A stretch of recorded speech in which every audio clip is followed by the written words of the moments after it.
नमस्कार।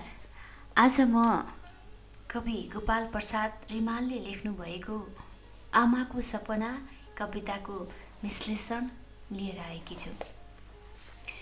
राणाकालीन प्रशासनबाट आजित नेपाली जनतालाई उन्मुक्ति दिलाउनको लागि क्रान्तिको आवश्यकता रहेको विषयवस्तु समावेश गरिएको आमाको सपना कविता कवि गोपाल प्रसाद रिमालले लेख्नुभएको हो। नवीन बिम्ब तथा प्रतीकको प्रयोग गर्ने कवि गोपाल प्रसाद रिमाल नेपाली साहित्यमा गद्य कविताको आमन्त्रण गर्ने व्यक्ति हुन्। विक्रम सम्वत 1997 को शहीद काण्डपछि प्रजातन्त्रका पक्षधरहरूको आवाजलाई अझ बुलन्द पार्न यस कविताले उल्लेख्य योगदान दिएको छ। यस कवितामा नेपाल भूमिलाई आमा र नेपाली जनतालाई छोराको रूपमा उभ्याइएको देखिन्छ। आमा र छोराको संवादात्मक अभिव्यक्तिबाट आरम्भ गरिएको यस कवितामा तत्कालीन नेपाली समाजको यथार्थता उतारिएको छ। आमाले छोरालाई प्रजातन्त्र अर्थात् नयाँ बिहानीको महत्ता गान गरेकी छिन्। निरङ्कुशताको जन्जिर चुडाले देशमा प्रजातन्त्रको बीजारोपण गर्न क्रान्ति रूपे आँधीको आवश्यकता रहेको विषयवस्तु यस कवितामा आएको छ।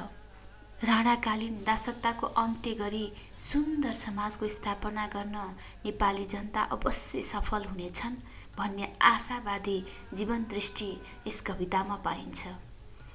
परिवर्तनको शङ्खघोष गर्दै स्वाधीनताको पक्षमा ओकालत गरिएको यस कविताको विषयवस्तु ओजपूर्ण र आकर्षक रहेको प्रष्ट हुन्छ। विक्रम सम्वत 1997 मा दशरथचन्द्र ठाकुर, सुकुरा शास्त्री, धर्मभक्त माथेमा र गङ्गालाल श्रेष्ठलाई जहानिया राणाहरूले निर्मम यातना दिए फाँसीको सजाय दिए। तिनै क्रान्तिका नायकहरूको आत्मबलिदानसँगै कवि रिमाल पनि आन्दोलित हुन पुगे। फलस्वरूप निरङ्कुश राणाहरूको शासकीय दासत्वको जन्जिर तोड्ने उद्देश्यका रूपमा कवि रिमालले प्रस्तुत कविताको रचना गरेका हुन्। देशमा क्रान्ति आएर निरङ्कुशताको अन्त्य भई शोषणमुक्त समाजको सिर्जना हुन्छ भन्ने सपना कविले देखेका छन्। निरङ्कुशताले जेलेको समाजको साङ्ग्रो चुडाल्न क्रान्तिको आवश्यकता पर्छ। क्रान्ति बिना परिवर्तन हुन सक्दैन भन्ने कविको ठम्याइरहेको छ। कविले यस कवितामा नेपाल आमालाई आमा र उनका सन्ततिलाई छोरा र क्रान्तिलाई त्यो भनी प्रतीकात्मक रूपमा सम्बोधन गरेका छन्। आमा र छोराको संवादका रूपमा संरचित यस कवितामा आमाले देखेको सपना साकार भई क्रान्तिको नेतृत्व गर्ने सन्तान जन्मने र उसले क्रान्तिको माध्यमबाट देशमा अन्याय तथा अत्याचारको अन्त्य गर्ने कल्पना गरिएको छ। देश र जनताको मुक्तिको लागि लड्ने क्रान्ति पुत्र अत्यन्त निडर हुने विश्वास कविले गरेका छन्। व्यक्तिगत स्वार्थभन्दा माथि उठेर सामूहिक र राष्ट्रिय स्वार्थको लागि लड्ने वीर सन्ततिको प्रशंसा गर्दै यस कविताको रचना भएको छ। अन्याय अत्याचारका अगाडि क्रान्ति पुरुषले कहिल्यै घुँडा टेक्दैन। जहानिया राणाहरूको अधर्म र दुर्व्यवहारका विरुद्ध लड्न कसैले खुट्टा कमाउनु हुँदैन भन्ने सन्देश यस कवितामा व्यक्त भएको पाइन्छ। क्रान्ति बिहानको उज्यालो जस्तै भएर आउनेछ। नेपाल आमा राणा शासनहरूको बन्धनबाट मुक्त हुन आतुर छिन्। उनले प्रत्येक छोराहरूलाई निरङ्कुश तथा स्वेच्छाचारी शासनका विरुद्ध लड्न आग्रह गरेकी छिन्। क्रान्ति निश्चित रूपमा हुनेछ।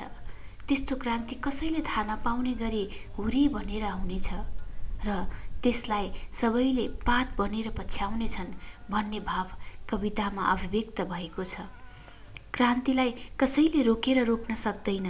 क्रान्ति त आगो र हिउँ भन्दा पनि छोइने भएर आउँछ भन्ने कविले उद्घोष गरेका छन्। क्रान्तिलाई नेपाल आमाले आफ्नो यौवनभरिको सपनाको रूपमा लिएकी छिन्। क्रान्तिपुत्रले त मानव समाजका सारा व्यथिति र अन्धकारलाई सजिलै हटाउनेछ र त्यसलाई युगले पछ्याउँदै जानेछ।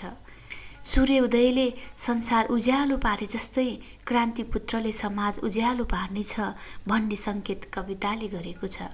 क्रान्ति आउला र भन्ने छोराको आशंका निवारण गर्दै आमाले यस कवितामा क्रान्तिका निडर, निर्भीक र जुझारु सन्ततिको अपेक्षा गरेकी छिन्। निष्क्रिय भएर सुतेकाहरू पनि क्रान्तिको रापले बिउजनेछन् भन्ने कविको विश्वास छ। उषाकालीन चराहरूको मधुर कण्ठ सुन्न लालायित भए जस्तै नागरिकहरू क्रान्ति हेर्न आतुर भएका छन्। सूर्यको लालीमा जस्तै उज्यालो छर्दै आउने क्रान्तिले समाजमा समानता, स्वतन्त्रता र प्रजातन्त्रको उदय गराउनेछ भन्ने दूरदर्शी विचार प्रस्तुत कवितामा सशक्त रूपमा प्रकट भएको देखिन्छ। राणा शासनको दासत्वबाट नेपाल राष्ट्र र नेपाली जनतालाई उन्मुक्ति दिन भीषण क्रान्तिको आवश्यक छ भन्ने कथ्य यस कवितामा रहेको छ। यस कवितामा आमाको सपनाको माध्यमबाट क्रान्ति र परिवर्तनको अपेक्षा गरिएको छ। साथै अँध्यारो रातपछि उज्यालो दिन आएरै छाड्ने आशावादी दृष्टिकोण यस कवितामा व्यक्त भएको पाइन्छ।